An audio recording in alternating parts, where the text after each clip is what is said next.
the first speaker that we have after the break is Cristina. I met Cristina possibly at the same time as Talal, or maybe a little bit later, 2 years and a half or 3 years ago, maybe. And we met also in the startup community here in Seville. I think it was maybe in the Neve. I'm not sure. Yeah, it was in the Eve. So it was in the it was in that Eve. So it was in that one. Yeah. So it was in the 2014 Eve. Yeah. So we met, and when we met we saw each other in different events. And what I know from Christina is that she used to be a lawyer. Then she decides to change that and start working in marketing business, and it's a really big change coming from think about a lot of things and be rational, and then going to marketing that is everything about results, being creative and thinking different ways of doing things. So it's a really nice story, because I think at the end maybe you're happier now. I'm not sure, we're gonna hear that now. And it's a really fun way to know that maybe what you think that you're doing, as happened to Maria, what you think you're doing is set by the way you live, but it's not the way that you're supposed to be or the way you're gonna be happier.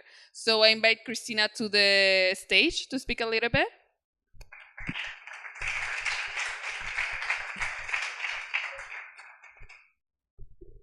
Well, hi, my name is Cristina, and today I'm going to talk about my professional experience. First, please excuse me if I'm a bit nervous. I'm not used to speaking in public, and also I'm not a native English speaker, so no mistakes. So, well, starting with the beginning, when I was a teenager, I was a really responsible girl.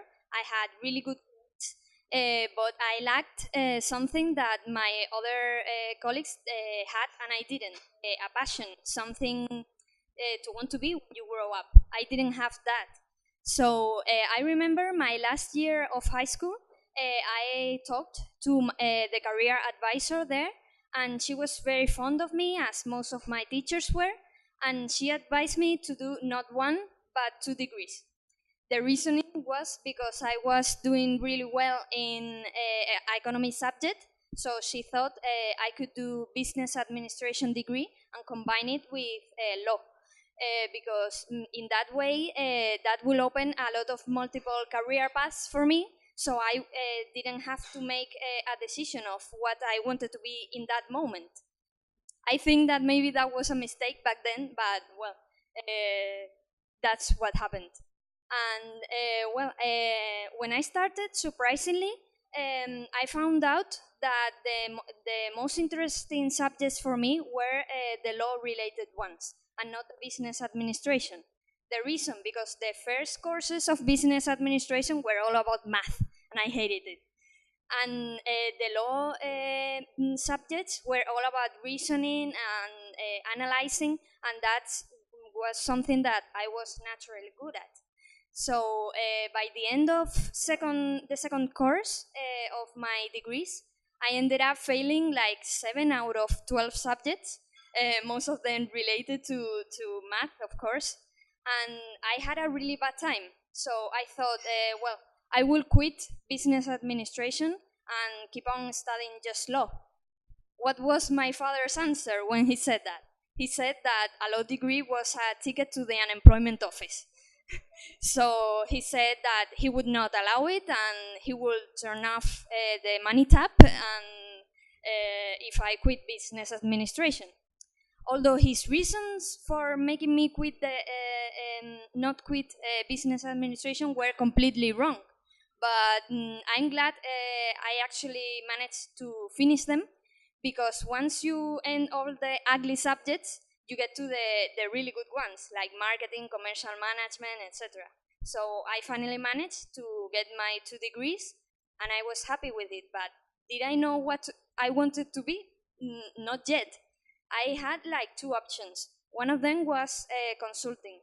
I like to be giving advice to company owners, and I even did a summer course analyzing real company cases, and it was really cool. And I also like being a lawyer. because I had idealized the idea of the Spanish legislation. I later found out that that wasn't true. But so I applied for both kind of jobs, consultancy and lawyer. So I ended up working at Irwin Mitchell. It's a British law firm with subsidiaries in Madrid and Malaga, and I was hired as a corporate junior lawyer in the corporate department in Malaga. And well, my friends and family were like so proud of me. Wow, how fancy, you're working in an international firm. But the reality was not as good as it sounded. I really liked being a lawyer because it has some good parts. You stop being so naive. You really found out how the legal system works, and you learn all the tips and tricks to overpass all the obstacles for the Spanish legislation gives to to Spanish people and British citizens who were my clients. But I had a lot of issues also regarding to being a lawyer, and I apologize if there is any lawyer in the room, but I'm going to say why I don't want to be a lawyer.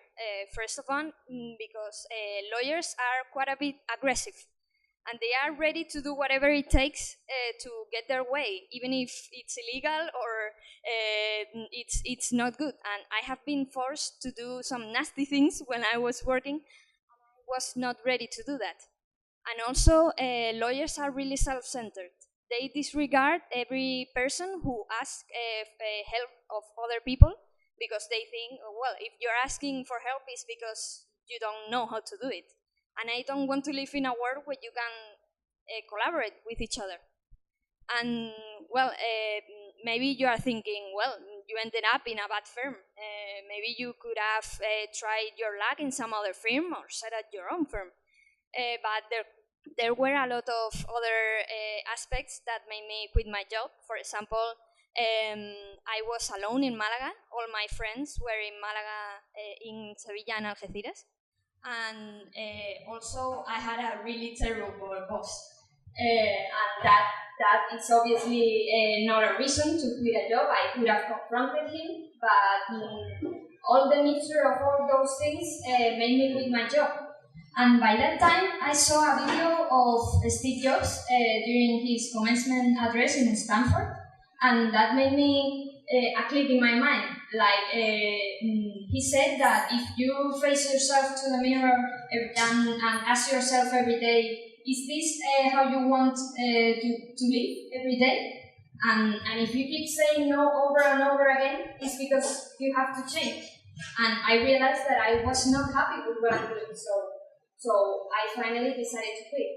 And then I started analyzing what I wanted to do, and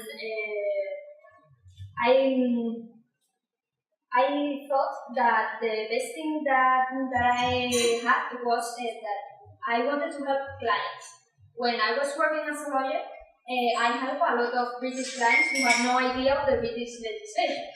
So, but they had a really problem of communicating with the lawyer because the lawyer didn't want to explain and become understandable. So I decided to start studying online marketing because I think it's a good way to communicate with your prospect, current clients, and grow your business.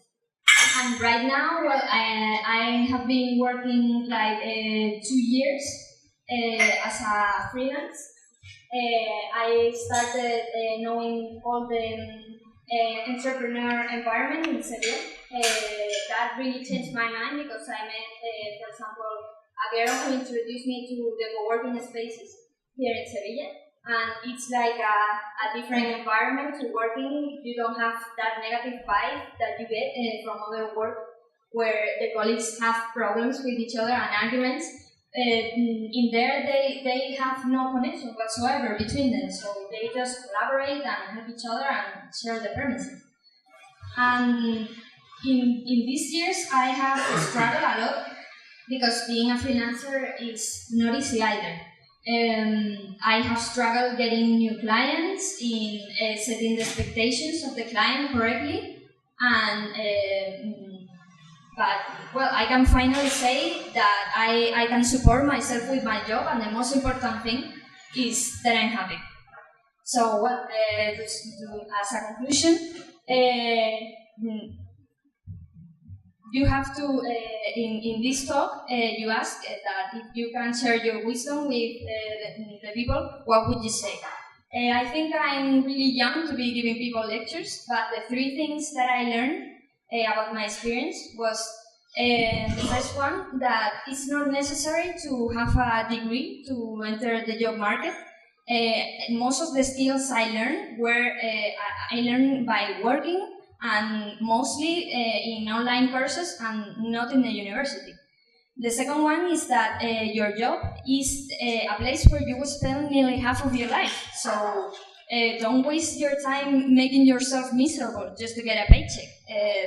There is always an alternative. And the third one is do not let anyone tell you that you can follow your dreams. We have passed a time that all the people are conformists because they're saying that because of the crisis and the recession that you can do some things. Try to avoid those people and try to find people who follow their dreams because they will teach you how to do it. That's it.